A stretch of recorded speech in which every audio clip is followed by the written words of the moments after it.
Welcome to the CG Pro Show. This is episode 4, and we have got a great show for you today. I'm going to introduce my co-host, Mr. Andy Cochrane. Good Am I doing Andy. Music? Am I doing music? And, this is always, right.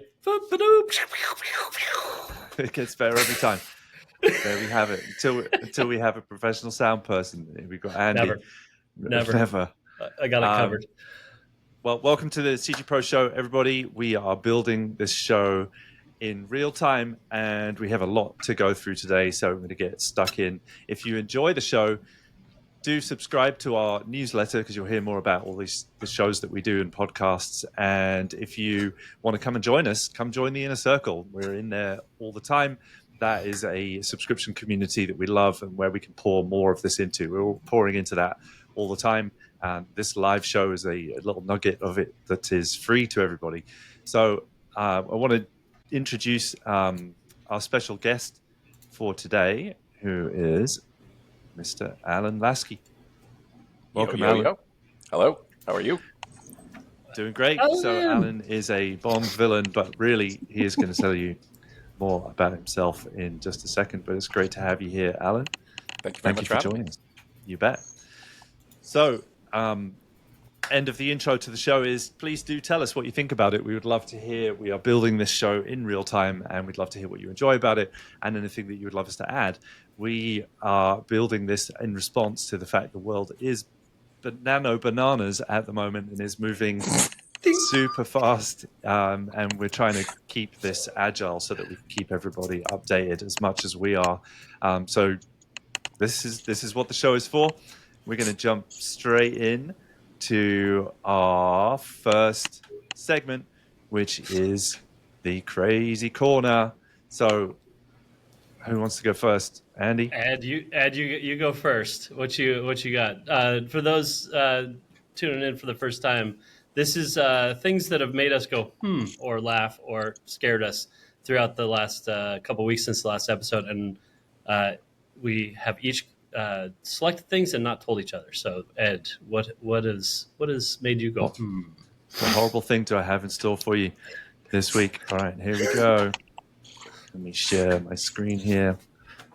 We are seeing this live for the first time as well. So, okay. As soon as it shares, I'm going to share. I'm not going to share sound because it breaks. Then I can do music.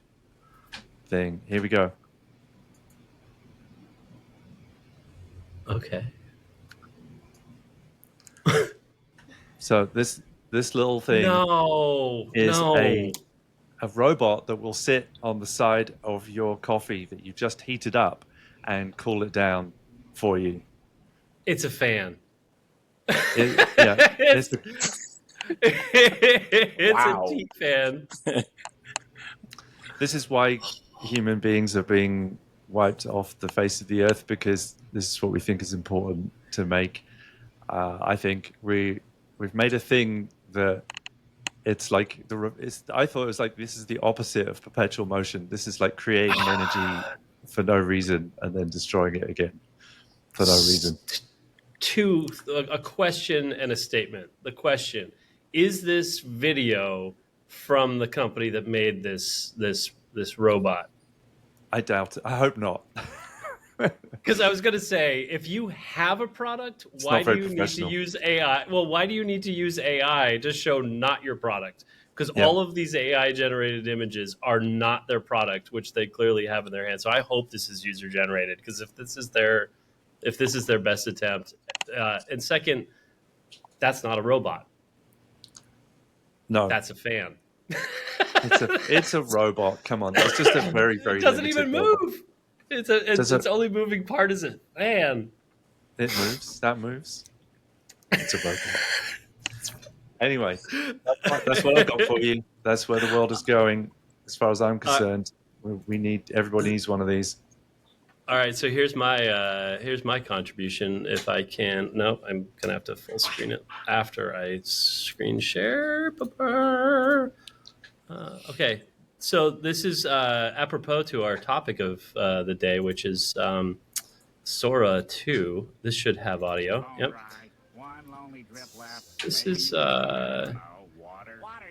This is just a Sora 2 output. Where is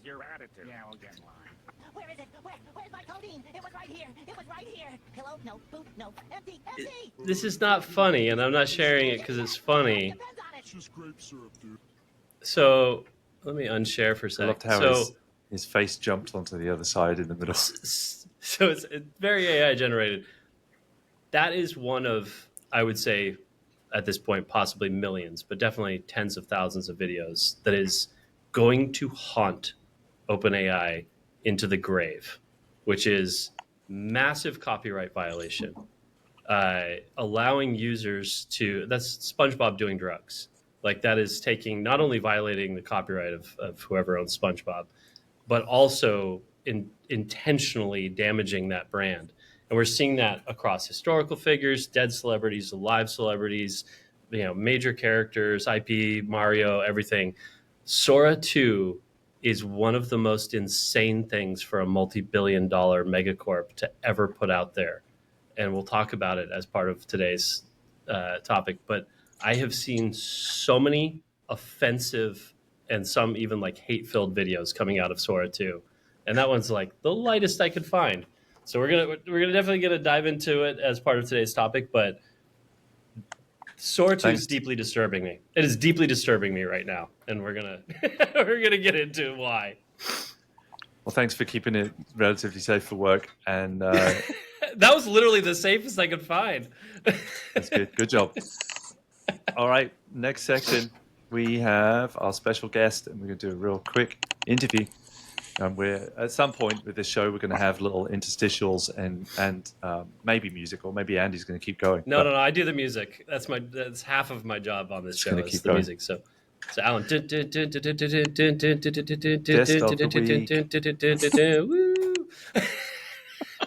Thanks. Welcome, Alan. You are here, and you're very welcome to be here. And we would love if you would say your name and occupation. Well, I'm Alan Lasky. I guess you best described as sort of a creative technologist and sort of business development person in the media, tech, and beyond industries. Love that, and I think we're all going to end up with that job title really soon. Creative technologist. So. Andy's did have it before we started the show. I had it too, and we've both changed it. But what is the most fun project you've personally worked on? Wow, that's a good question. Well, back in the movie days, I did Moulin Rouge. That was actually one of my favorite movies. It's funny because I like the best movie that I did was in Australia, and then the one that made me leave the movie industry, which was Red Planet, which gave me post-traumatic stress disorder. They were both in Australia, and so it was kind of an interesting thing. But yeah, that was a good one for the film industry. And then I've worked on a lot of cool tech projects. I worked on the Dalsa 4K movie camera, which was the very first 4K movie camera, and then I worked at Amazon Web Services on their sort of cloud-based media production stuff. So kind of cool projects all around. I can't really pick one out and say that was the most fun. But was your trajectory special effects into visual effects, or did you start visual effects? Well, no, I actually started in the camera department a long time there you ago. Go. So I was the British, because I used to work for Dino De Laurentiis on the East Coast in North Carolina, and I was what the British call a clapper loader, and then I became a focus puller, and from there. But when I started doing that, I started working in visual effects, and when I say visual effects, that was in the days of optical printing and in camera, essentially, all in camera. So essentially like latent image matting and stuff like that, and then that led me to. I started realizing computers were going to take over back in the 1980s, and I bought myself an Amiga and sort of trained myself on that kind of stuff. So I was there at the very early start of that. Yeah. I so wanted an Amiga, and I ended up getting an Amstrad, which I was disappointed with. I wanted the art one. Yeah, it's amazing. Still. The Amiga was great at teaching you about sort of like low-level RGB stuff, alpha channels, stuff like that. Before anybody that really got sort of quantified into a series of job verticals or whatever. So the Amiga was great. What is one thing that's not on your LinkedIn or resume that you think is cool about you? That's a good question. What's one thing that's not on my LinkedIn? There's not much on my LinkedIn, anyways. Yeah, so had a really interesting dip into defense simulation, and worked a lot in that area, especially in the kind of electronic warfare area and things like that. So visualizing, the electromagnetic spectrum and how do you present that in a tactical display and things like that. So that was kind of cool. But I don't talk about that because it horrifies people in Hollywood. So it sounds very Star Trek. It's true. What do you think what is your 1 minute take on where the media and entertainment industry is going? You only have 1 minute. Yeah, I only have 1 minute. Well, so I would say that ultimately we, as we talked a little bit in the pre-show, we're experiencing, it's not going to happen. We are presently experiencing a Bronze Age collapse level redo of the entire industry. So where is it going to go? It's certainly, I can't predict where it's going to go completely, but I will tell you it's not going to be the same 100 years that we've had in any way, shape, or form. Yeah. That's a good answer and an honest answer, and I like it because lots of people like to claim that they know where it's going, but really nobody does. No. That is awesome. What do you think people should focus on most in the next couple of years in computer graphics, visual effects, media and entertainment? The best thing that I think you can do is to try to manage the change, to try to get on top of the change. When we were, it's an example from history, when we were changing from celluloid to photosites, from essentially silver halide crystals to photosites and sensors. Having been in the camera department, I decided, I'm going to go learn this, right? Yeah. And the same with the visual effects. I'm going to go learn computer graphics. I would say try to stay on top of it. And now that's like being with the nastiest bull on the rodeo. I'm sorry, you're riding the most dangerous bull in the rodeo right now. I've now been doing the AI stuff as we all have, right? And trying to kind of learn that. So I would say trying to manage change is the most important thing. And as a corollary to that, don't try to live in the past and don't try to resuscitate the patient, which is, clearly almost dead. Yeah. Good stuff. I've been telling people, just look at ringtones. There were no ringtones. And then there were ringtones, and it was a sub-billion dollar, it was massive, multi-$100 million industry. And then there's no ringtones now. So that there are many things huge, that didn't exist 10, 20, 30, 40, 50, 60 years ago that are about to not exist anymore. But there's still musicians. Our phones still ring. Like there's still Crazy Frog. You don't have to listen to Crazy Frog anymore. You don't have to listen to Crazy Frog anymore. Which is awesome. It's changing, and it's not going back. Alan, what is your favorite guilty pleasure movie that you've seen hundreds of times? I would say the one that actually dragged me into the movie industry is Sergio Leone's The Good, the Bad, and the Ugly.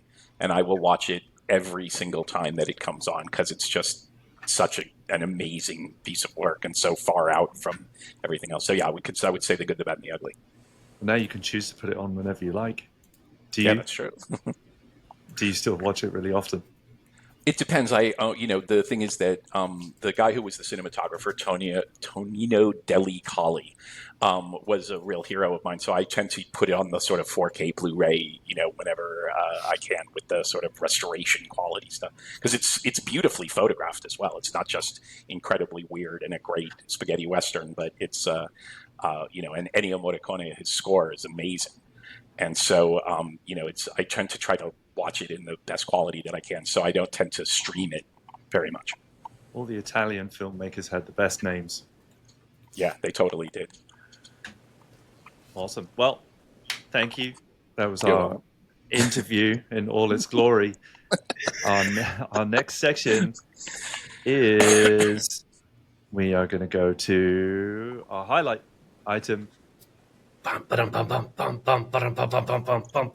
Ticker. Democratized Hollywood is the theme of this show. and we are going to explore what that means for a little bit of time. So, do we want to kick this off by showing anything? I think we should wait on. We do have something to share that Alan actually had initially posted on LinkedIn, but I think we should talk into it a little tiny bit, which is the. I'm going to make my statement, which is that I hate democratization as a term because we're not voting for anything. There's no consensus. It's not democratization. It's kicking down the doors. It's bulldozing the walls. It's opening up access that was previously gate kept, and that's it's everything. It started with distribution with web video, and that started close to 20 years ago now in terms of being able to just distribute your own content cheaply or for free. The means of production have come down. Alan, you worked on the one that probably first opened the door to the floodgates of having very good digital cameras that could compete with and then potentially arguably outstrip the capabilities of film. It's it's the cost of talent. It's the software. Blender, Resolve is Blender's free. Resolve is free. And now it's AI as well, where it's all these capabilities, and so you've got just the floodgates opening, where it's not. I started in visual effects in the early 2000s when Infernos were still $1 million, Flames were $250,000, Maya was $30,000, or it was $15,000, and Houdini was $30,000. The only way that anyone could learn visual effects beyond After Effects was to be at a facility that had working professionals bringing in high-end jobs that could pay for all this hardware and software. And now, 20 plus years later, it's free and the tutorials are free. I read the Inferno manual, to learn how it worked. And, and I read the 3D Studio Max and the Maya manuals, to learn it. There weren't even forums really when I started. There wasn't like a place to ask anyone. So you needed to be at a facility with people who knew what they were doing that could teach you with hardware and software already paid for by, other projects that they would let you learn on, at night. Now it's not just the hardware is very cheap. Phones are great. The software is cheap to free. The information is absolutely free. It really is like there's very few excuses now. Which means when a movie costs $150 million to make, that's hard to justify now. So do you want to reinvent that word then? Because it gets used every time there's a new tech trend. Democratized seems to be the word that comes up. Is there another alternative that we could coin? You could take the credit for. I would love to. I would love there to be one. I would say it's field leveling. Is probably it's kicking open doors, kicking down walls, leveling the field, opening windows, basically just letting it's access. We're not opening things wide for everyone. We are lowering the cost of entry. We're not making it so anyone can make a movie. We're making it so that you don't have to have millions of dollars to make a movie. Right. Those are different to me. Alan, what does democratize Hollywood mean to you? Well, I would say my term would be violent coup. Would probably be the youth uprising. Exactly. But yeah, no, I mean, look, I used to work for, I'll date myself here. I worked for 5 years for Silicon Graphics, the company that provided the very expensive computers and all of that kind of stuff. And that was sort of a real learning experience for a number of reasons. In terms of also business. How you can, from a business case, that was a really interesting one where, we went from being the gee whiz company to being the house at the end of Poltergeist that went boo and turned into nothing. Because essentially they did not believe that their high ground position could ever be attacked. And then, PCs, GPUs, that whole thing started to come around, and you didn't need, $1 million computer to do a simulation and things like that anymore. So that was an interesting one. But I think to Andrew's point, ultimately, the thing that I've been seeing, I've been, paying attention to a lot of the sort of AI film festivals or film contests or whatever. And man, there are some really talented storytellers out there that are not here in Hollywood, that are not Nepo babies, right? That are not part of this kind of, gatekeeping culture. I've seen stuff from Africa, from the West Indies, from South America.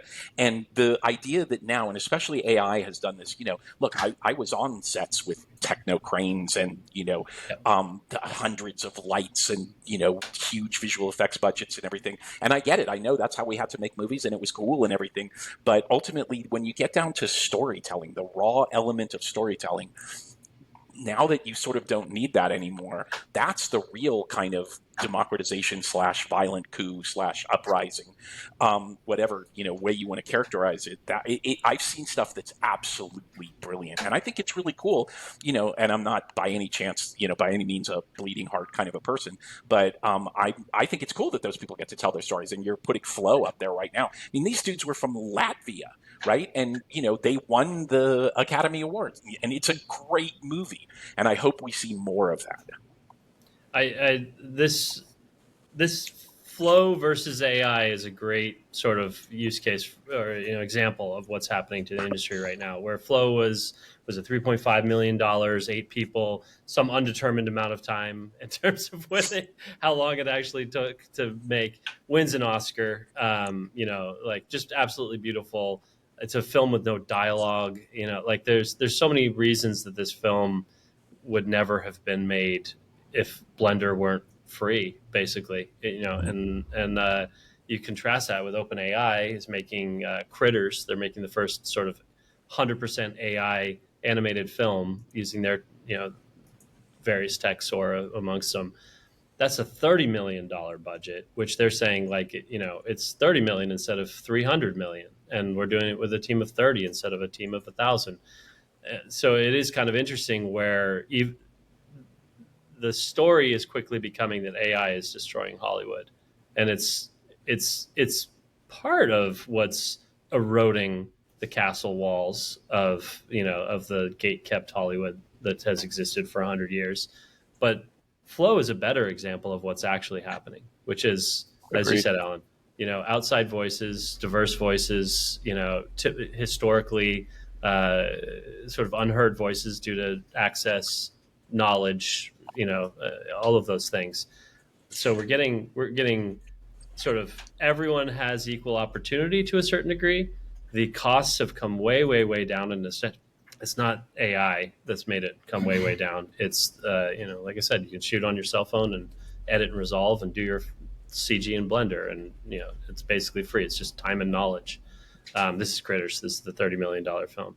So there's a lot happening right now. You've got Hollywood, the castle walls are eroding, and their reaction to that is to find cheaper labor, to go over, take it all overseas if they can, to get subsidies and rebates, get somebody to pay for their films, and to drive up the exhibition costs. Movie tickets are more expensive now than they ever have been. It just keeps getting more expensive. And you've got people like James Cameron saying, if we're going to survive, we need to cut costs in half. And I agree. It shouldn't cost $500 million to make an Avatar film, because they've got to make $1 billion just to even break even. But the way to do that is not necessarily to get everyone to work for cheaper. It's to work smarter. It's to use. It's flow. Flow is the way. Flow is the answer. It's small teams using, expressing good ideas, using these sort of universally accessible tools. Well, you brought up an interesting thing. You talked about, equality of opportunity, and equality of opportunity is really important. But my business teacher always used to say, you have to take that. That's a 2-part thing. There's equality of opportunity, but not equality of outcome. Right. So the equality of outcome is really determined by how good are you? Right. Yeah. How good are you? Because, look, you just showed a bunch of Sora stuff and everything, and we've seen how not good, 90% of the population is, by the stuff that, the what they, I hate to use the word, but the AI slop. But so, it's where, again, storytelling, vision, real taste, that's going to become what's going to determine the equality of the outcome, right? That's where good you're ideas. going to start to see, good ideas, good storytelling, good ability. Talent, right? Like Talent, 100%. You cannot teach, buy, learn, taste, or talent, and very true. those are the, and that's been universally true, for centuries. It's the people with good ideas and the talent to sort of share those ideas, to create art, to create truly artistic things. Now they have all these tools. You were saying something interesting earlier as well about where people are viewing things these days, and had an interesting statistic around that. You want to share that again around YouTube? So we were chatting about TV specifically, and the fact that there are still Nielsen ratings. There's still Nielsen families, which, if anyone doesn't know what the Nielsen ratings is, it's impossible to know what every person on the planet is watching.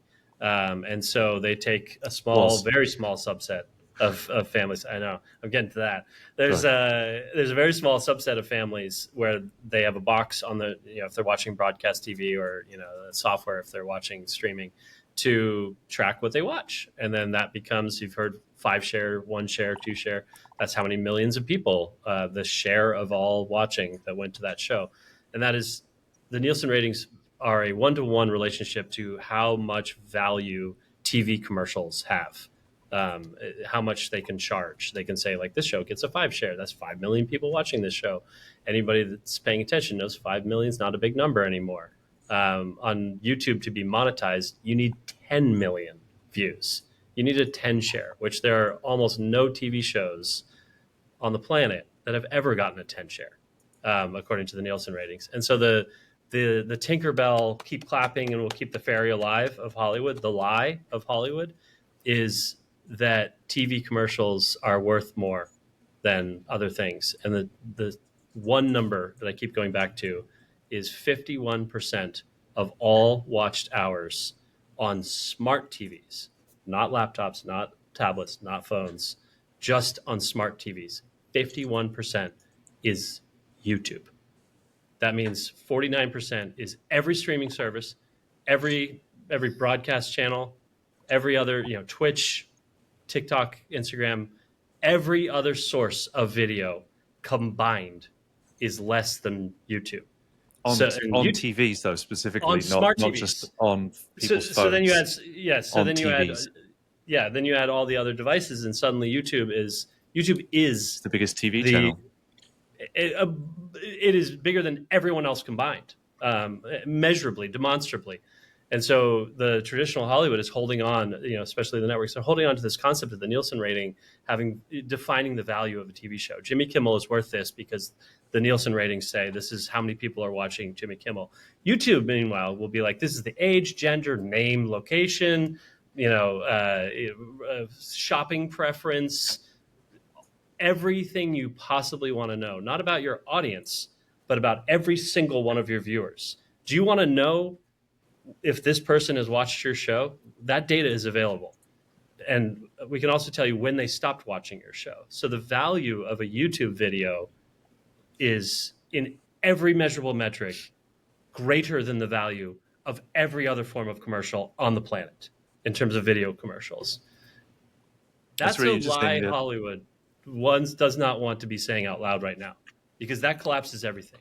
Because everybody can publish a YouTube video, and as long as they are good at gaming the algorithm or whatever, as that shifts, then, and I'm hearing more and more that the algorithms are, I think it was Gary Vee saying that it's not social media anymore, it's interest media, and that even having subscribers, the millions of subscribers used to drive how you would see things, but it's actually more the content that it knows you like, and it's putting that in front of you regardless of who you've subscribed to. So that access in a positive way for more people is making it more possible, so you can stand out even if you don't have millions of viewers. Like one piece of content can jump out and become viral without needing lots of subscribers.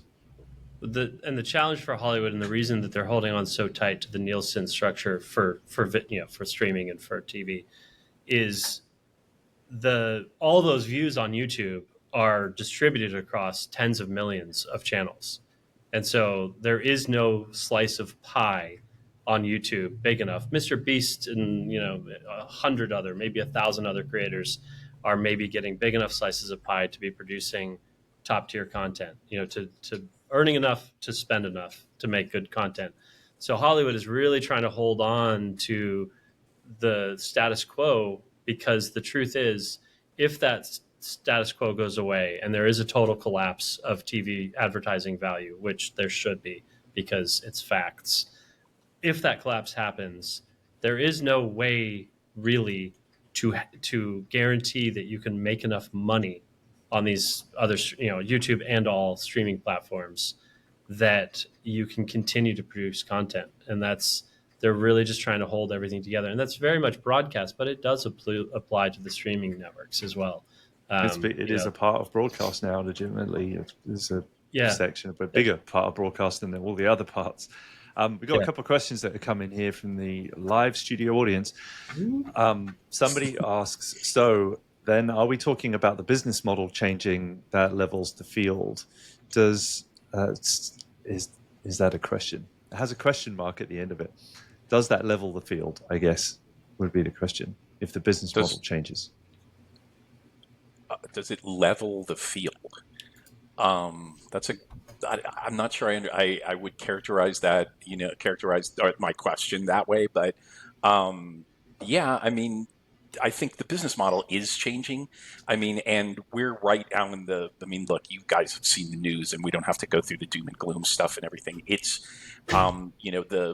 literally the way that we've been, making content here in Hollywood, especially where we're sitting right now, is changing completely. And yeah, the business model has to change. The big question then, of course, becomes monetization. Right. And how do we monetize content outside of the current system? Because ultimately, as we know, the streaming wars are over. One company won that war. No one's going to theatrical release films anymore. And the popcorn buckets shaped like alien heads are not going to save the industry. So ultimately, there's got to be it's changing right now. And so does it level the field? I don't know. I mean, there's a lot of Bond villains like myself out there who, basically want to, are trying to get a slice of that pie. And so, yeah, maybe. I think it nukes and paves the field. Probably. Which means that there's opportunity on the other side of that process, but it does also mean everything has to be rebuilt. There's no carrying Disney across this line intact, and Disney looks just like Disney on the other side of it. Disney's going to have to reinvent. Sony, all of them are going to, and they're trying that right now in real time. But the pie is getting bigger. There's more humans, and there's more access to video, more internet access, basically. So the pie is getting bigger. The slices are absolutely getting smaller, and the traditional networks and studios are very much trying to build moats around their big pieces of pie right now. But that's gonna erode, and it doesn't mean there won't be big channels or content creators or any of those things on the other side. It does mean that these behemoths of traditional Hollywood are gonna really struggle to stay intact through this. I would say it's leveling the way an earthquake levels a playing field, right? Like it's all the tallest things are really gonna shake down. But there's huge opportunity for individuals, small companies, new voices, new ideas, where it's talent and taste. Those with talent and taste now don't have to try and convince somebody else that they have a good idea. I would say we've also seen, the people that I speak to who are in the venture capital / finance and investment space always talk about, it's already happened to a certain extent, where one of the two major areas that Hollywood, quote unquote, had that allowed them to gatekeep was access to talent and access to capital. And when the streamers came in, look, if, I worked for Amazon, like the people who ship your paper towels, they're $20 million is as green as the studios. So, if you can go to their agents and tell them, say, look, we're offering you this, then that access to talent and access to capital becomes no longer a gatekeeping position. Now, granted, those are large tech companies and all of that kind of stuff, but that was a huge leveling, seismic wave that knocked down, at least a big part of the buildings, to use your analogy, Andy. Yeah, we got a couple questions coming in that is tying into this directly, which is, what does a dying Hollywood mean for VFX in your opinion? Which we can hit that super quick. And then, in this new world, do we really need the old Hollywood studio system? 90% of development is already done outside the system. If YouTube is so big and accessible, then what value does that system provide besides the library, old IP? The simple answer is VFX is getting much cheaper. And that's not just because Blender's free. It's just across the board, VFX is easier. The software does more. AI is a part of that for sure. There's a lot you can do with AI. I'm not a fan of prompt to pixel, but I am a huge fan of toolchain use of AI. And outsourcing overseas labor, the opening up of these gates have meant that there are now people whose cost of living is a tenth of somebody living in America or Los Angeles specifically for the three of us. So VFX is in a lot of trouble in that you're going to have to do more with fewer people faster for less money, and we're seeing that in commercials. Every budget's lower, every month, every commercial is cheaper than the one before it. And we're going to see that kind of across the board. And then do we need the studios? No, we don't. And that's kind of what's happening. The studios need to figure out what they're going to be on the other side of this, but they have no power here anymore, right? Like, you don't need their money. You don't need their talent. You do if you want to make something with an A-list celebrity, or you're already in that system and you want to make something. But it's, the doors have been blown off their hinges, and now we're living through the transition. And like Alan said, we don't know what's necessarily the end point, and I don't even know if there is an end point. Our future might just be change and constant change. It's interesting you mentioned the celebrities, because they are obviously talent and talented, but also very much a marketing vehicle for the movie itself, to sell it. Yeah. Knowing that it's going to have your favorite person in. And this brings up another part that we were mentioning before. I don't know if now's the moment. Yeah, sure. Well, if you don't mind, I'd like to kind of say one thing about the visual effects, what's going to happen with visual effects. Do. As we're in this transition phase right now, this kind of bloody, violent coup phase, one thing that happened this week that I saw, I mean, it didn't happen this week, but they certainly announced it in terms of the coverage, was the fact of, Scanline becoming Eyeline, the studio that was purchased by Netflix, becoming this kind of one sort of solid thing. And I think that is a really interesting component, because I think that, the term FAFO, I won't say what that means, but so I think the studios are also, as they're, going through this process, and the streamers and everybody, they're going to have to build their own internal visual effects facilities, and they're going to FAFO and find out what a bad business that really is. Okay. Yeah. And basically that's going to be bloody and painful when you don't have an external vendor to beat up on, but you have someone that's within your walls. That's going to make a really interesting, when it happened before, right? We had, this studios had their own, visual effects facilities back when I was working in the 90s and early 2000s, and they immediately divested themselves, right? And said, oh God, we never want to be in that business again, right? And now necessity is going to essentially prove to be the reason that they're going to have to rebuild their own internal visual effects, platforms. I predict it goes not the other way, but a different way. I think Neil Blomkamp is the model, is the future. It's visual effects companies that transition into the creative side, that get out of the small teams, small companies, 10, 15, 20 people, not Prime Focus, not Cinesight, not these tens of thousands of global employees with massive, overhead, but just Flow being a perfect example of just small teams of talented animators, VFX artists, that because the tools now are more than just, for VFX, they're end to end, and with AI, they're almost cameras. I think we're going to see the studios try it. I agree. Like they're going to try. It's got to get cheaper, so they're going to go internal. They're going to try and spin stuff up, but I think they're going to really struggle with it while they're being battered by all the sort of content creators around them. Just running circles around them cost wise.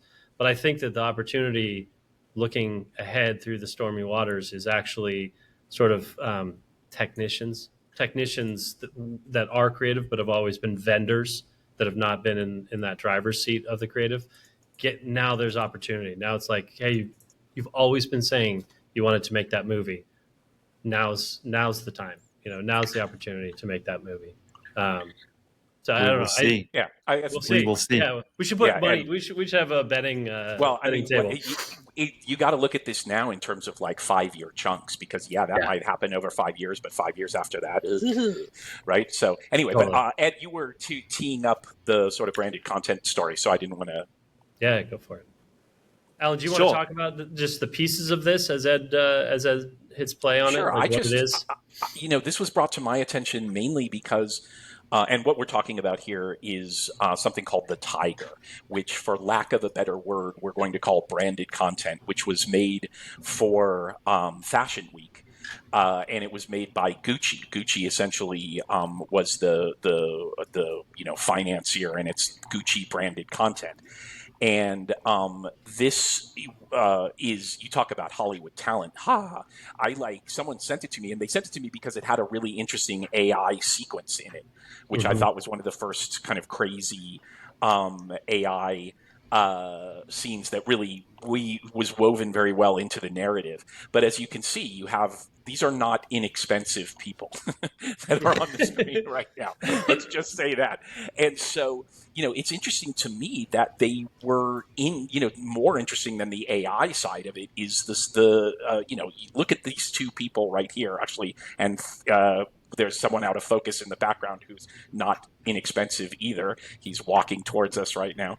But, ultimately the fact that they were able to get these people to be in this is really interesting to me. And of course, they're probably got a year's worth of Gucci clothes as well, which is cool for them. So, but nonetheless, these are not inexpensive people. And I mean, you go through this movie and you're talking about, so this to me, I would really like to see the sort of, how did this get, who did they go to?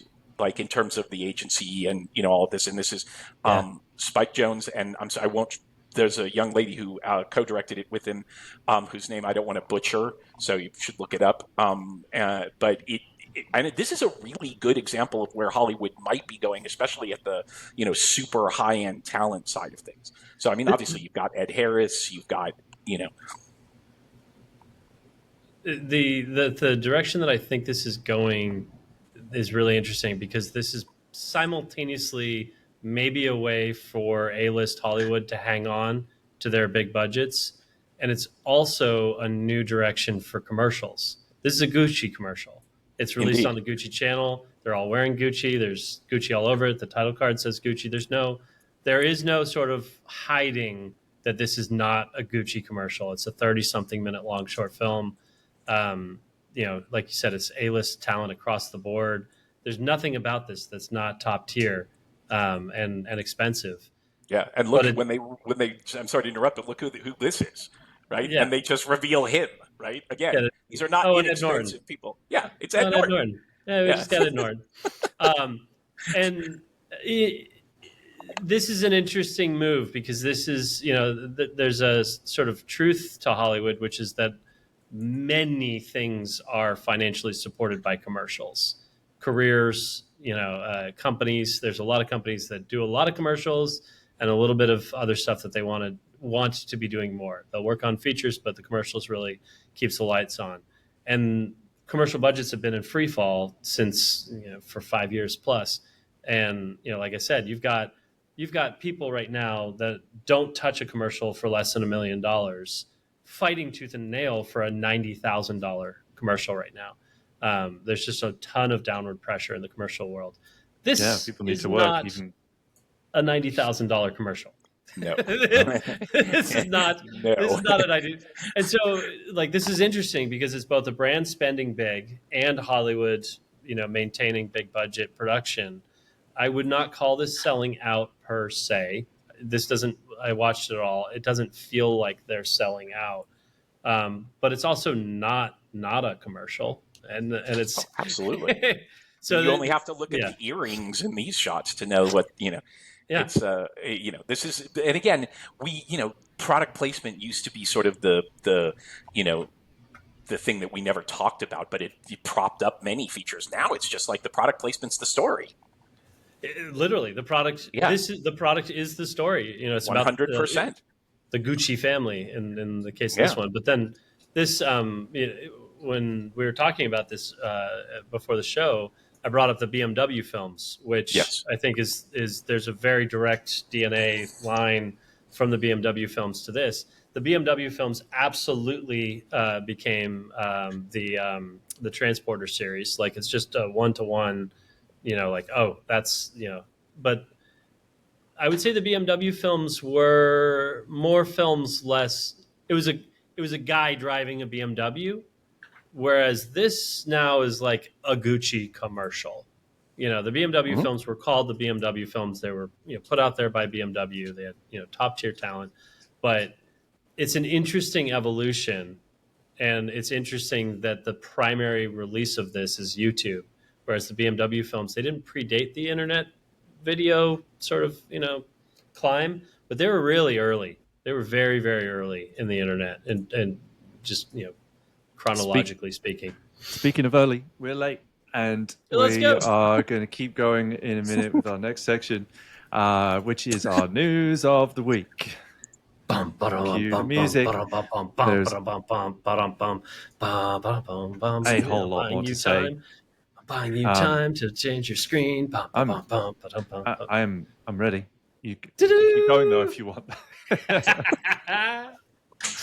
I know you love it. All right, so we have, and my screen is doing some interesting things. So we have our news of the week. We're going to share some cool stuff here. We've got one interesting one that came up was, I'm going to reshare my screen again to share this one. You should have let me keep playing music. You can keep. I gave you the in. You can do it if you like. It's bringing up a slide. Bum, bum. Oh, I like it. It's good. All right. So this one's a plugin somebody has made for image to mesh inside Unreal Engine, and it's the first of a few things that I wanted to share of people making stuff to incorporate AI into existing tools. So being able to leverage tools inside other ecosystems. There's a lot of people making models and trying to wrap them in user experience, but also, and interestingly, these are starting to show up made by artists themselves. A lot of artists are making tools, which I've done for my whole career. Being a software engineer that became a VFX artist, I made a lot of tools, but they were all coded and they all took a long time, and most people couldn't do that. Now, more and more people can because of this. Yep. This, I'm a huge fan of things like this because this is not anything you couldn't do yourself without. There's web services, there's third-party software that allow you to do this. They didn't invent image to 3D model. They didn't invent any of this. But putting it in the app you're working in, as like I started using Firefly in Photoshop when it first came out in 23. Because even though it was worse, it was demonstrative. I had Stable Diffusion running over here, and I had Firefly over here, and 9 times out of 10 I was using Firefly because what I needed was simple. I needed a little infill. I needed a little, I needed something. I didn't need to generate a whole image. I just needed elements, and it being in Photoshop trumped its quality, its level of control, anything like that. So putting things like this in Unreal Engine, it doesn't matter if there's a better image to 3D or text to 3D pipeline. The fact that it's right there means you can iterate more rapidly, and this is where it all needs to go. This is mentioning Photoshop. This is somebody wrapping Comfy UI, which we've seen in a bunch of different programs, into Nuke or into Houdini, or like wrapping Comfy. For anyone who doesn't know, that is a workflow tool for bolting models together and creating dependency graphs around workflows using AI. But this is very clunky and difficult for many, and very technical, and is getting better. But this is people trying to push it into the places that they're familiar with. This example here being Photoshop. We all know that. Well, maybe we don't, but you can use Nano Banana. There it is. Up your count, Andy. No, I got you. There we go. that is now accessible in Photoshop directly. So maybe you don't need a plugin for everything, as people are going to start incorporating in that kind of way, because they all know the value of it and what's coming. But somebody here is giving you access to more. Paul is giving you access to more. Paul Hansen specifically giving you access to more of the control under the hood, like control nets and things like that, if you want to steer it more. Because Nano Banana is kind of a one-shot in Photoshop beta. Oh my god! Nano Banana. Sorry. I was going to say I'll try not to abuse it, but I clearly in Nano Banana am. And okay, I think this person's also Paul is also putting it into a whole bunch of different things. He's made a framework, so it seems to be able to push it into multiple places, which is cool. And he's an architect by the looks of it. One of my favorite Stable Diffusion interfaces before it kind of all became comfy was actually the one, I forget his name, Carson Qatari or something like that. He built Stable Diffusion into Blender, and it could generate 2D textures. It could run image-to-image Stable Diffusion on your renders. It could do sequential. It could transition between prompts. And this was like early or mid 2023 when there was like automatic 1111 and Comfy UI or just roll your own interface were kind of the only ways to use Stable Diffusion outside of like a web service like Dream Studio. And the reason I forget the name of it. It was a Blender plugin. The reason I liked that over everything else was that it was right there. It was in Blender. If I needed a texture, I could just, prompt a texture and get a texture there. It was phenomenal. I don't know what's happened with it in the subsequent years, but there's multiple places where I think that's showing up. This one.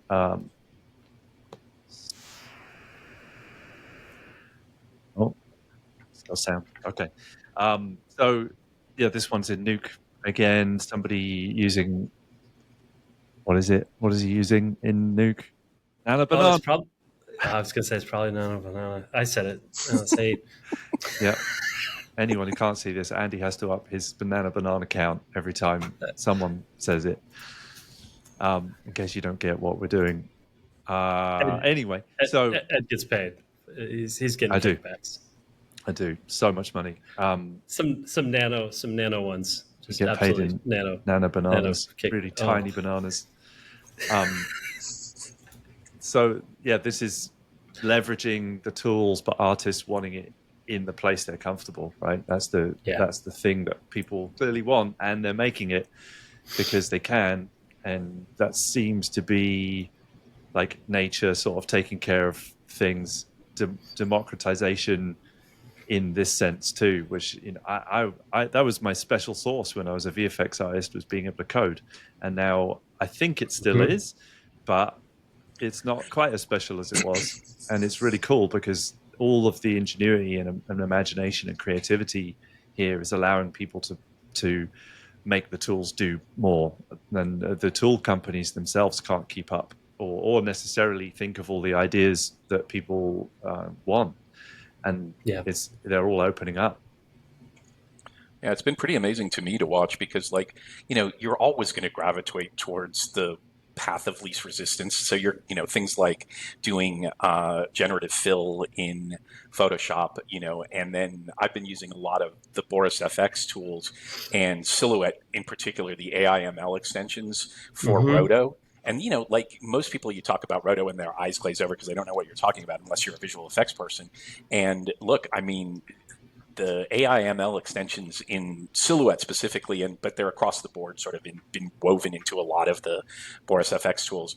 They're really good, and they're getting a lot better. And for the three of us here who know that 80 to 90% of the how you do a shot is in that low level paint fix. Yep. Roto, Yep. plate extension, all of that kind of stuff. That's where, you really have to be paying attention to this stuff. Yeah. I got great advice right at the beginning of my career, which was do not learn anything you don't want to have to do for the rest of your career. So I really very intentionally never got good at roto, but on purpose, because Right, I was just like, I don't enjoy this. I'm not good at it. I'm not going to work hard to get better at this because then I'm good at roto and then I'm going to have to roto. And I'm really excited about, I did a lot of 3D tracking. I actually enjoyed that. There are many aspects, especially of computer graphics in general, but visual effects specifically, that are very binary. They're wrong. They're done or they're not. They're right or they're wrong. They're not too fast, too pink, too wrong emotion. It's just the roto's good or bad. It's chattering or it's not. The track is locked or it's not. AI is great for that stuff. It's just it really is. Like those are we have mechanical turked those tasks long enough. We have put increasingly cheaper human labor on tasks that machines can certainly do as well, if not better. It requires no creativity, no sort of real deep thought. It's just these are tasks that shouldn't be human tasks, and that's part of the the walls collapsing, where it's like, yeah, but this company has 600 people that all they do is roto. There's like, again, going back to ringtones. Yeah, but there were like companies making tens, if not hundreds of millions of dollars making ringtones. That doesn't necessarily mean that that's something that society should rally around to preserve. It probably means that company needs to find something different for those 600 people to do, because it's not a uniquely human task. The more you say it, though, Andy, the more I think you want ringtones back. I don't know. I do. All right, so we're going to keep our thing moving here, and we've got some news hot off the press from yesterday, or perhaps the day before. VO 3.1. The VO 3 was a huge step up. 3.1 again appears to be another big step up. What we are seeing here in 3.1 is ingredients to video, first and last frame, which has been in some of the other models that we've already seen come out. Being able to do scene extension, which is something before you might just need Comfy for, to be able to take a last frame of your previous sequence and then do a new first and last frame in something else. And better quality, better audio, better consistency, better prompt adherence. And I wanted to share a quick thing that I made in here yesterday, which was in Flow, and you can use this for free in Flow if you want to go check it out. In Flow, you have the ability to string shots together and do extensions and hook into some of those tools. It's probably one of the best ways of exploring it. I'm going to try and play this real quick, but this is Flow. This is you can put shots together here, and I'll show a little bit more on that in a second. But let me see if I can go full screen. I'll just play it through. Yeah. Nice. Yeah.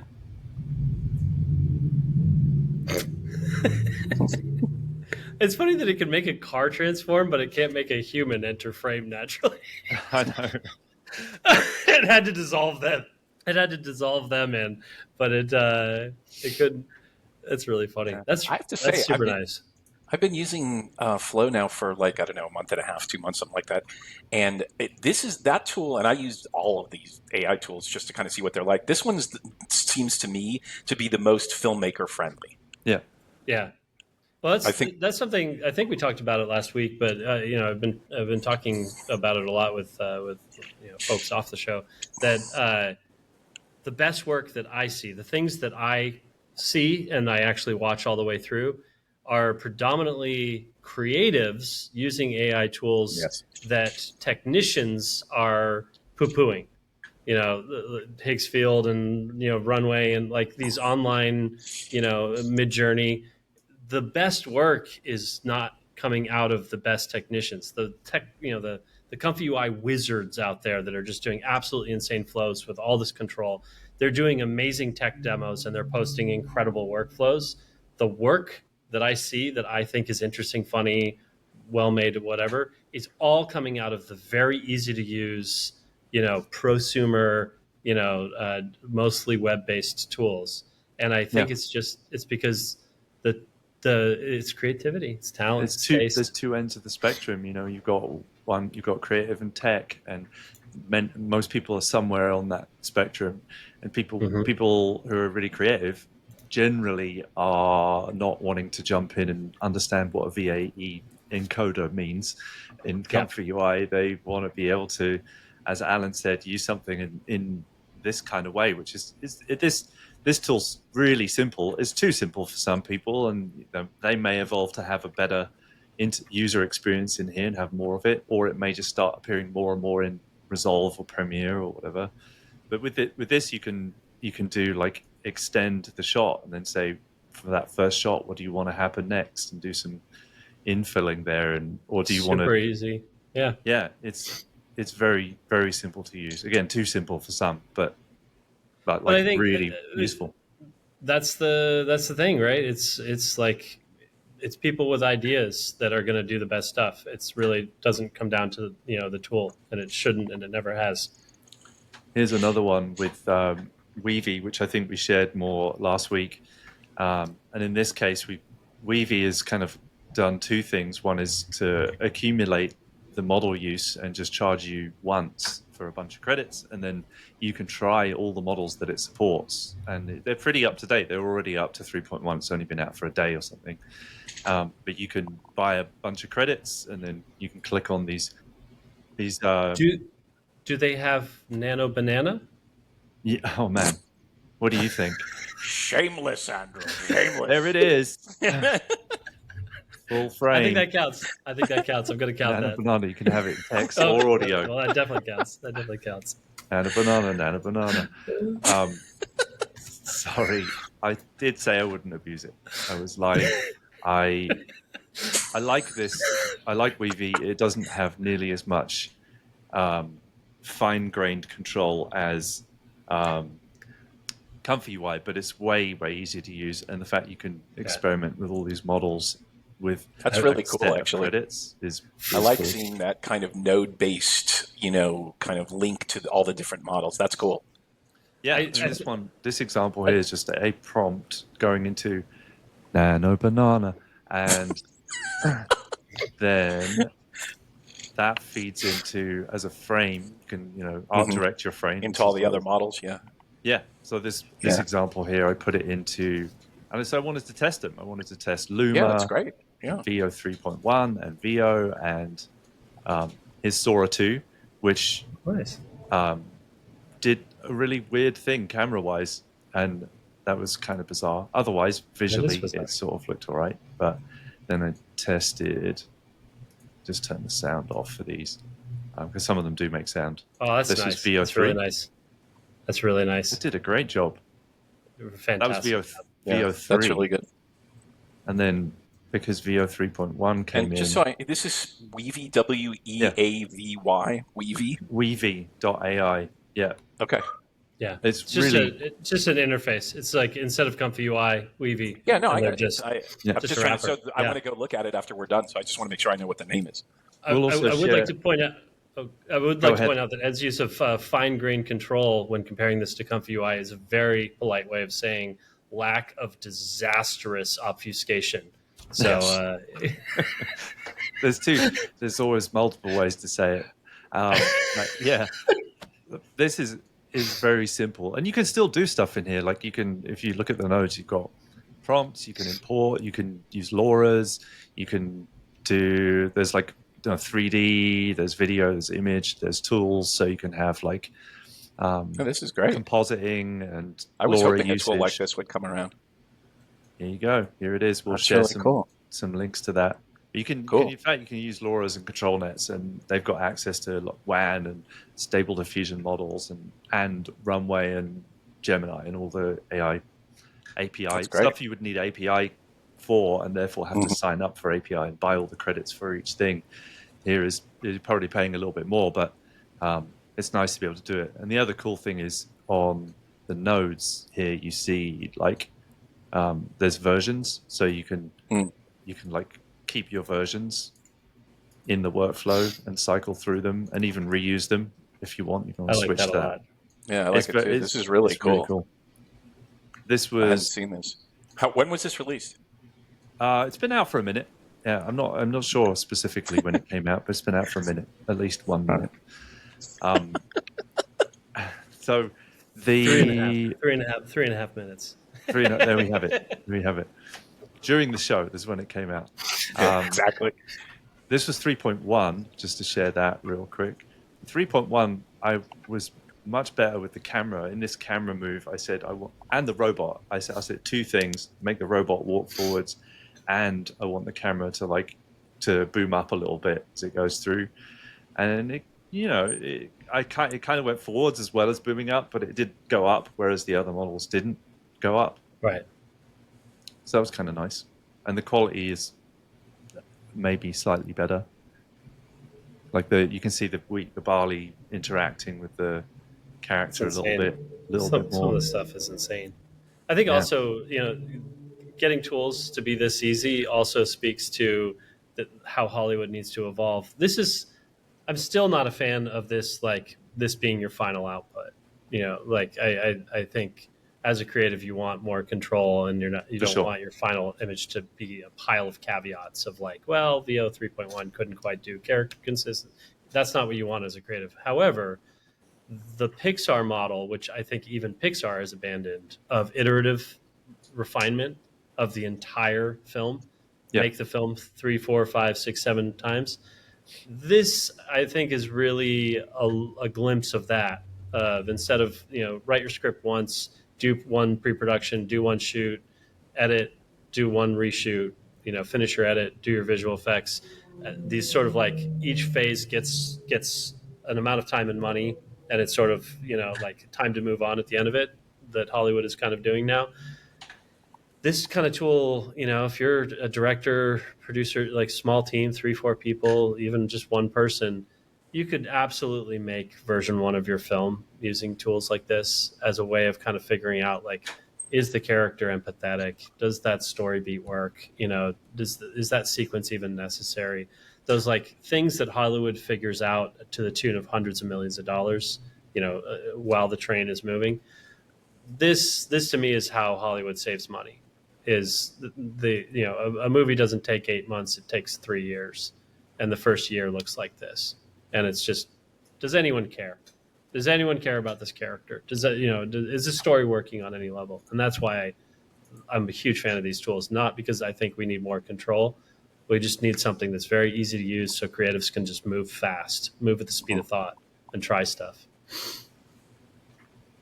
I also have a couple 3D things to share. One is from Tencent and the Hunyuan model. This is actually in Hunyuan, 3D.Hunyuan. They have a studio and they have non-studio version of this, so you can create texture and normal maps and 3D models from imagery. And then I do actually have one of these versions that I made it's in Blender and it's rendering in like a space station model off but the table that whenever I show Blender I lose you two in the show, so are you still we're there? watching, we're looking, we're seeing. No, I think great. I think this definitely speaks to that sort of lowering barrier of entry. There's so many there's so many things that cost so much money because they have to be done to some high level that, like, if you're just doing previs, do you really need like a modeling team to gray box a bunch of stuff? Or would it be better if your artist could just kind of quickly just kit bash some stuff together and not really have to worry about it too much? Like, I think any 3D modeler that's worked at the top end of film, games, any sort of part of media and entertainment will shred these models and their UVs and their textures to the nth degree. But I think anybody doing previs, or if that table is going to be 4 pixels at the very background of your shot, is that model good enough? Changing the texture. Yeah. I mean, that's what a lot of people do with library models anyway. They take them in and do what they want with them.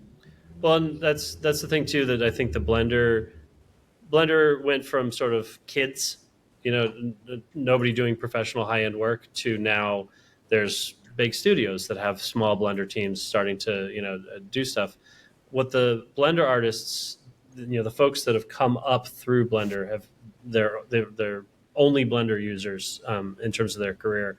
What they taught big game and big Hollywood is the cigarette butt in the corner. We don't need to model and UV and texture that, because old Hollywood is like, yeah, but the director's going to change their mind, and he's going to want to go close. So we have to really model everything out just in case. So we're really flexible so that on the day when he wants to go go in, we can do that without having to build everything out. The Blender artists, meanwhile, that's in the way background. Those 40 assets are in the way background. They're just going to be images on cards. I'll spend 5 minutes on each of them and be done with it. And then the response to, right, but what if the camera ends up being closer? It's like, then I'll model them then. Then I'll do it when I have to do it. And so it's a mentality flip of like, why does a Hollywood animation film cost $150, $200 million? Because they are building for ultimate flexibility.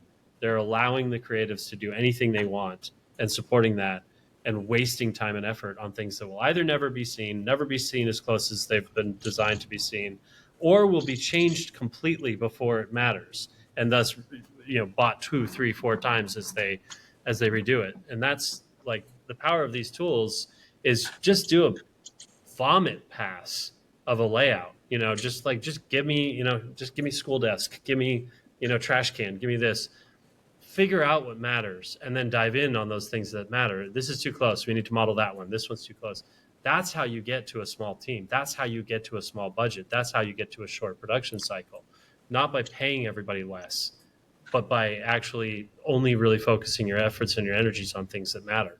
Well, I would say that there's a corollary to that as well. And I agree with you 1,000%. But I think the reason I left the visual effects industry was basically exactly what you were saying, which is, we have to do that because the director might change his mind, right? Or his or her mind. And the thing about that is that, like, we would go through huge storyboarding, huge pre-visualization, and the shots were planned, and not only planned, but they were bid, right down to the wire. And then you get out there and you get, I don't like it. I don't want to shoot that way. I want to shoot over here.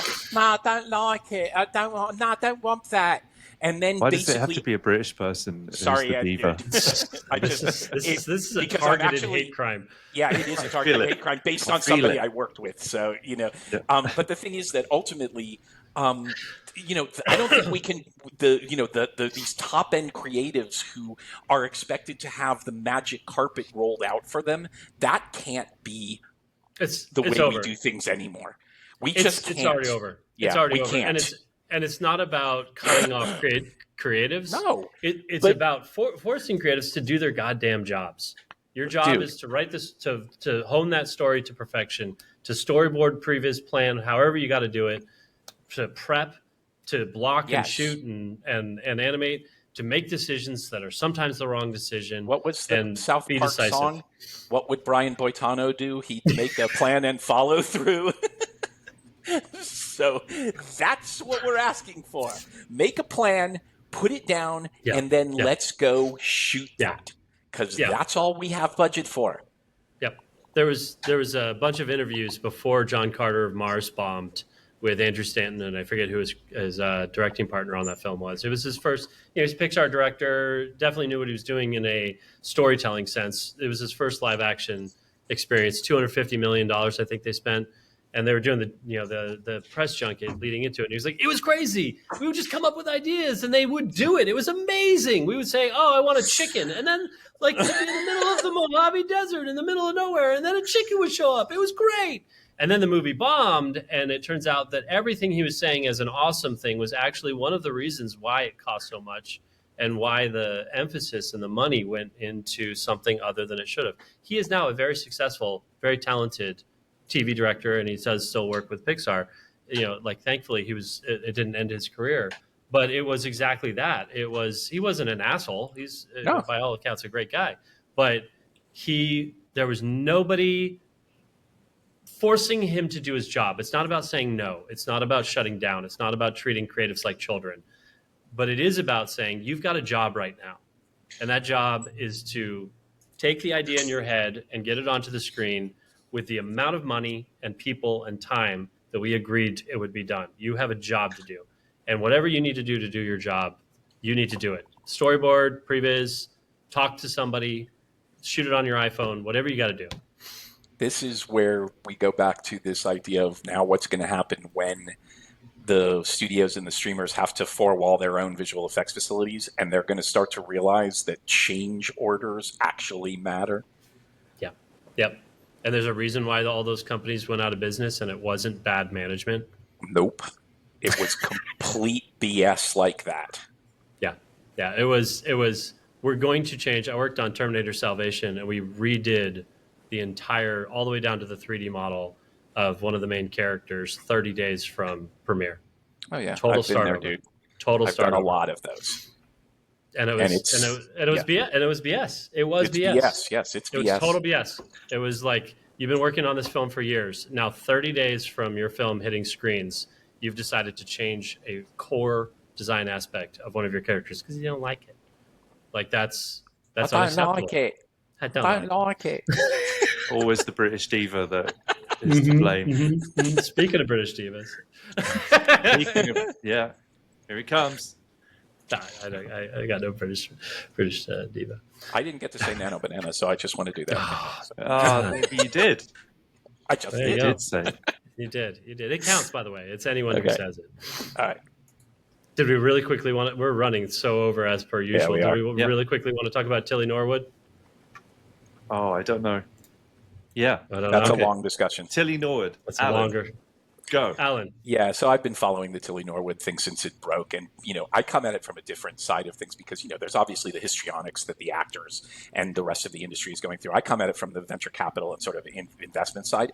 This was BS from the beginning, right? This was essentially, I think someone called it in the article I read this morning, which was a brilliant way to characterize it, as innovation theater, right? Where basically like this is not real. There's a great article that came out a long time ago where they talk about the hype being the product. The product isn't Tilly Norwood, an AI actress.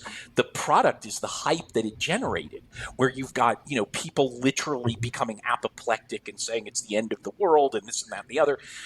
Whereas what they did, they scored a direct hit through PR, and what happens? Their potential for capital investment goes up by orders of magnitude because of all of this PR. They have no intention, nor do they have the technical capability to make an AI actress in October of 2025. We're not at that point yet. But the fact that you've got all of this PR and hype around Tilly Norwood, that's the product. It's innovation theater. I agree with that. That's what it is. And it's theater directed at capital investment. Yep. Could not agree more. It struck me as hollow and false the moment it's rage bait. It's rage bait. Yeah, that's what it is. It's rage bait. That's what it is. It's literally designed to get people really upset. It's every article that starts with Hollywood is cooked, right? As soon as I see Hollywood is cooked, I know the person that wrote that knows nothing about how Hollywood works, and also doesn't know, they're inevitably talking about AI. They also don't know about why Hollywood is cooked, because Hollywood is cooked, but it's not because of Tilly Norwood. Yeah, it's not because this company, what are they, Particle 6 in London, and the person who put this together caught a wave right? They caught a sort of social media wave. It's, but then, if they want to go that way, I've been doing for the last couple, every time I talk about it to the actors or whatever, I say, oh yeah, it's been trained on essentially Stanislavski and Viola Spolin and Stella Adler, right? That's the fundamental. Sure. Exactly. Sure. That's like, sure. let's make it worse, right? Let's make an already bad situation worse because it's just such BS. Like, you see what I'm saying. Well, it's if you remember Lil Michaela, that was close to 10 years ago now, if not 10 years ago, was Lil Michaela, the first CG influencer. It was just really good VFX. It was good CGI. Yeah, totally. There was no AI, and unfortunately, Lil Michaela and all of the other digital influencers have completely replaced every single human being on social media, and there's no more humans. Not. So exactly. Tilly's going to replace every working actor in the same way that Lil Michaela has replaced every single, content creator. But, it's funny because we've all been working in the visual effects industry where you talk about, oh, it's going to take jobs. It's like, well, do we remember that Massive has existed for a long time? The crowd simulation thing. So all those people in the background that were in Roman uniforms or that were supposed to be orcs in The Lord of the Rings that would have been extras and we would have had to have meals and getting them to the set and busing them onto the thing. All of those people are essentially, a machine learning, sword bearing AI, quote unquote, people. So yeah, it did take it, but is it going to emote right and do all that stuff in 2025? No. Hell no. No. Well, that's there used to be. It's really not a job anymore, but background extra used to be a job that you could have in LA. You made $8.50 an hour or something, and sure. You got meals, and there were tons of people where that was kind of their very flexible job. They would just show up to movie and 1,000 TV Roman soldiers. Right? Try that now. Yeah. No. Well, and also that model scale limited a lot of things. There's a lot of films that are all human, all practical, where the crowd's kind of small, or the like the things kind of like shot in a very weird, constrained manner that you can feel. And so it's like now you have, that army of 10 million doesn't look like an army of 100 because it's actually an army of 100. Which is a perfect segue into our next section. And we're going to do a quick creative corner. Next, I'm going to do a real quick share. The one I wanted to load is not loading for some reason, so I'm going to share a different one here. Our creative corner is our minute to share something that's kind of fun and creative and not just about the tech. So this one that I have for you is a Gaussian splat driving simulator. Oh, heck yes. I haven't seen this. Oh, this is cool. That looks great.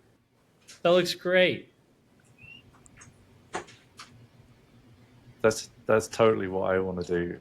Is like I spent a while working in this kind of area in a race car championship, and like wanting photo realism and more immersion is totally what you want. The console is amazing. Is it? The actual hardware. The actual hardware is amazing. It's like really. It's like a picture of a car. I see just a little bit of splattiness, but this is really good. Yeah, it's cool. And it's obviously large scale. Right? Yeah. Oh, it's a giant one. And that's something else I'm seeing with splats. It is people being able to do bigger and bigger ones. The appearance of LODs in splats. Being able to city scale have giant splats, really really high detail and up close and not loading everything when you pull further back. Yeah.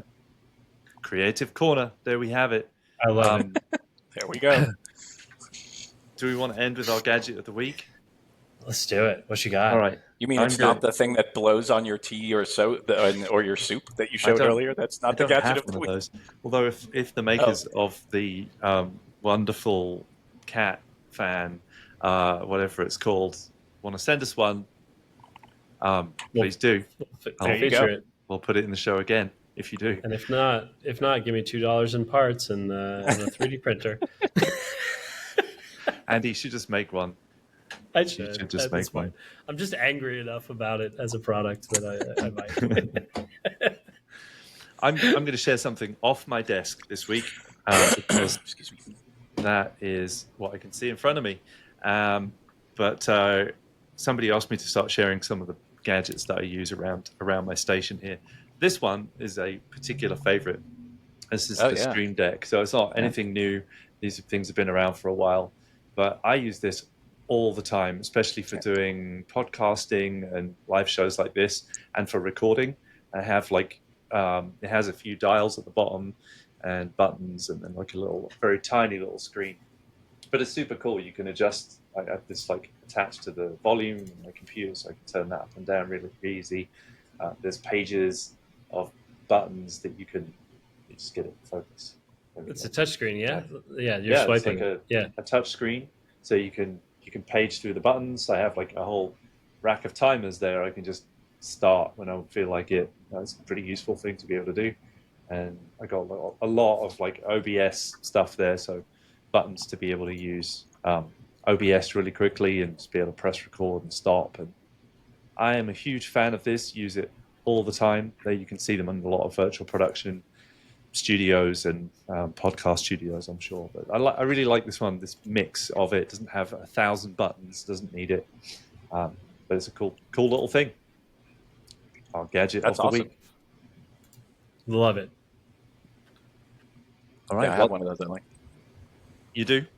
Yeah, I like it a lot. Yeah. Awesome. Yeah, me too. I bought it thinking it wasn't super cheap. It wasn't super expensive. I think it's like a couple $100 or something. And I bought it thinking this could be one of those gadgets that looks really amazing and that I just use once, but genuinely super useful. And I'm not getting paid to say that. All right. Well, I think we got to the actual end of our show with only half an hour over again. And I was going to say we need to just call this an hour and a half show and then be really happy that we made it then in an hour and a half. 2 hours, Andy. Yeah, that's true. And we only omitted about half the news that we were going to share to get to the end. So I think we did pretty well this week. But yeah, this has been super fun. Alan, thank you so much for being our guest. Thanks for having me, guys. Appreciate it. Yeah. And our special sponsor, Nano Banana. Set that count up there. Nano Banana, Nano Banana, Nano Banana, Nano Banana, Nano Banana. Can you get them all in before the end? Thanks a lot, guys. Thank you. And thank you very much to our studio audience. Thanks for coming and asking questions. And we'll be back in another couple of weeks with our next show. Send us your thoughts and ideas. We'd love to hear from you. We'd love to hear what you think of the show. We'd love we want to keep improving this and making it be what it can be. But yeah, join us for our next podcast coming up in a week or so, and our next show in a couple of weeks. Take care, everybody. Go explore, keep up to date, and hope you make cool stuff and enjoy it along the way. See you all soon. Awesome. Thanks a lot, guys. Thank you.